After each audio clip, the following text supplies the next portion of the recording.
Hey, it's Bianca. I'm going to talk a little bit about Dobhoff Tubes because there have been an increase in orders for these on patients that are holding down in the ER. These are feeding tubes. They're small bore NG tubes.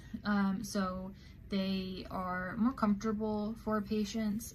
They are only for medication administration and for feeds. They're not for suction. So if you're used to our Salem sump NG tubes that we place for intubated patients or for patients with small bowel obstructions that we hook up to suction, these cannot be hooked up to suction. These are just for those feeds and for those medication administrations. So they're more comfortable for the patient because they are smaller in diameter, and but because it's small, a little bit more comfortable, it's difficult to place these. It's hard to get it where it needs to go. So it does have a stylet, metal stylet, to help provide some rigidity to the tube.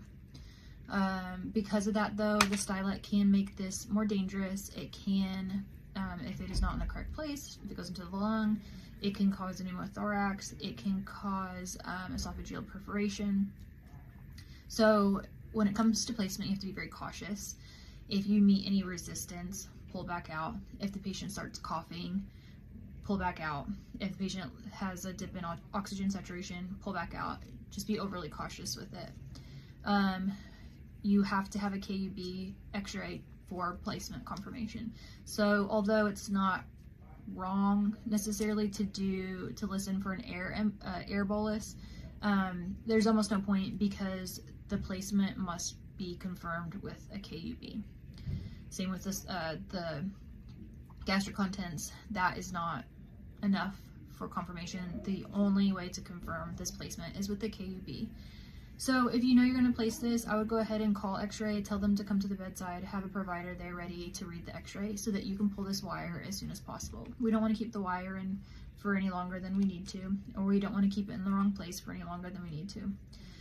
So when it comes to placement, you'll get your package, just in a little plain package, and it looks like this. And then you need this syringe. It's called an N-fit syringe, E-N-F-I-T, and it fits. So the Dobhoff has two ends.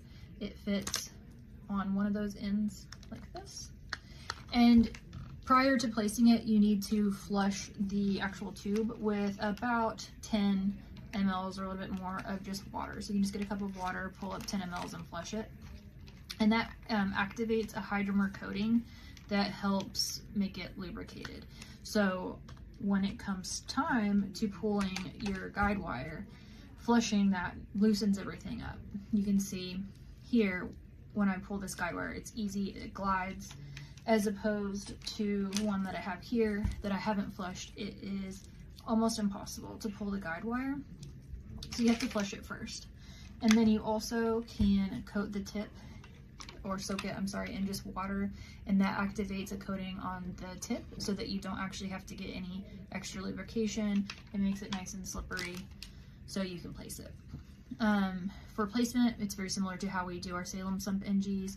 You want to assess the nares, see which side is the more patent side. Typically it's going to be the right nair for most patients, and you measure from the tip of the nose to the earlobe to the xiphoid process, and then add 10 extra centimeters.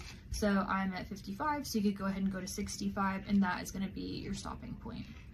As far as placement goes, same thing as the other NG tubes. You can have the patient tuck their chin to help guide it into the esophagus. You can have them sip some water if there are no contraindications for that to help pass it into the esophagus and then to the stomach. Once you get to your stopping point, you can go ahead and secure it, but then that's when you're going to have the x-ray performed and the provider read the x-ray. And then, like I mentioned, once you get that okay, you can pull the guide wire and secure it in place. You can use it for feeds and for medication administration. If you have any questions, feel free to reach out. Thanks for watching.